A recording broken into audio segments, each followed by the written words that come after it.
Well, Scott Grenerth. I'm an owner-operator, and leased on the Fikes. Haul a flatbed with a side kit on it, and haul steel and aluminum mainly throughout the Midwest. The last name is spelled Grenerth, so it's not literally spelled Green Earth, but it's pronounced Grenerth. And my wife and I, on Earth Day 1993, when we set the date that we were going to get married, which is Earth Day 1995, 2 years later, that my wife mentioned to me that she wanted us to take on a family name that reflected our family, and working as a naturalist and all that. Because we met in school, both of us were in the same program, learning to be a good naturalist. And home is? Northwest Ohio, near Findlay, Ohio. Okay. So for everybody that's gotten a ticket on I-75 near the Findlay High Patrol Post, they'll know where that is. Okay. Near mile marker 156, basically. And where it's really flat. So anyhow, so when we got married, we took on that name, and a couple of years later after that is when I got the first job working as a naturalist at the private place there, and did that for several years. And things were just getting a little bit, we went from about 200 people a year coming out to that facility for programs to thinking we were up to near 5,000, I think is what it was. Wow. The number of people coming out for programs and events. We partnered with a lot of agencies, very successful, but unfortunately, a really neat place. They're still there. They're still doing very well and all that. Had a lot of turnover, but other than that, sure. So anyhow, I did that for, like I said, going on 5 years, and unfortunately, there were just some personal issues there that it was getting more difficult to deal with every day, and I was coming home pulling out my hair and telling my wife horror stories, and so thought had enough of that. Time to move on, and heard about the fact that there were opportunities in truck driving, and so I went ahead and I bought a CB, started talking to drivers when I had a chance to, whether we were just driving around on a little road trip or going back and forth from work or whatever. Sure. Took it in the car with you? Yeah, exactly. Found out for $25 it was one of the best investments I ever made for that cheap little radio. And it lasted me almost my first year of driving the truck too. So it was a good little Radio Shack thing there. And so I got a good idea of the positives and the negatives in the industry. And, had a pretty good idea what to expect, and then found a school that worked for me. I now know it was a very expensive one, but it was a good one. The guy who was my trainer for the on-the-road part is one of the biggest jerks I've ever met, but he was a very good trainer.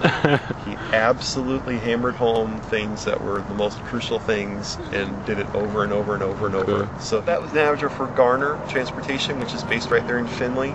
Nice family-owned company. Did that for several years, both full-time and then part-time when I was working for the Park District.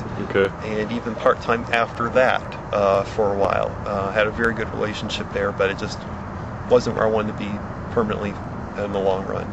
Got to haul some loads to down to Louisiana to help out with Hurricane Katrina. They're real good people there, so I offered to donate my time driving down. And they were like, gladly, we'll get a trailer together, get filled up with supplies. Took a load down to Baton Rouge the first time, and another load down to, we're in Hancock County, Ohio. Took a load down to Hancock County, Mississippi. That's the first county away from New Orleans, basically, when you hit Mississippi. And a whole load of school supplies and things down there. So good people, nice company, just wasn't a good long-term fit. Sure. And Fikes, you came to them when you were looking to lease. Exactly. Gotcha. Yes, indeed. They put the high-pressure sales tactics on me. And you still see the marks around my neck where Max Campbell was trying to strangle me and force me into it. No, they were quite the opposite, to be honest. They were wonderful, no pressure at all to hurry up and sign on the dotted line. None of that junk. They just, when you're ready, you're ready. I almost had to, well, as we know, it's actually, let's take a Prius as an example. I'd love to find out how many Priuses would have to be on the road running to move, to use like the train industry is doing big time now, a ton of freight. Right. You look at how many cars, how many vans, how many pickup trucks, it would take, to, you look at a 1-ton pickup, for example. That's an easy way of doing it right there. That can haul it. Whereas, okay, I can get my ton conversions. I can haul, basically you can get up like 50,000 pounds. Is realistic in a semi. So that's an awful lot of pickup trucks it would take if you don't like the idea of a big truck. So it's actually a very efficient way of doing it. And I know that myself, when I was looking into it, that if you do things right, if you drive at a reasonable speed, keep your throttle responses nice and smooth, you're not smashing the pedal through the floor and then smashing the brake pedal down to the floor, you're having a very positive impact, and you can do a lot better on fuel mileage. So when I'm typically hauling close to 80,000 pounds, and I get above 7 miles per gallon is my average. So I'm using an APU to do that, to achieve it, using the air tabs, air cell intake spacer. But again, the biggest part I'm doing is up here. Right. I'll give credit to Michael Burns from the Dave Nemo team there. He's a former owner-operator himself here in Nashville, and I was talking to him, and he put it into words real well, or a great image you can't forget that he used. He basically said that the way he pictured it was when he was an owner-operator, when he hit the brake pedal, he just imagined fuel dumping out of the fuel tank. Right. And great, that's a good image. So that way you use things like the Smith system, which is a great tool that every driver ought to have hammered into their head repeatedly. But it's really simply making sure you're very aware of your surroundings, ahead of you, behind you, and next to you. And the biggest thing when it comes to fuel economy is, of course, what's ahead of you.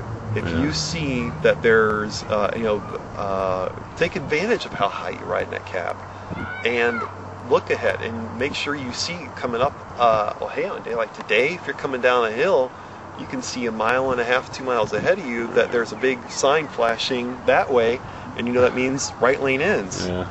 Plan getting over there so you're not up there at the end of it smashing on your brakes, all mad and angry. Get over when it's smoothest to do it.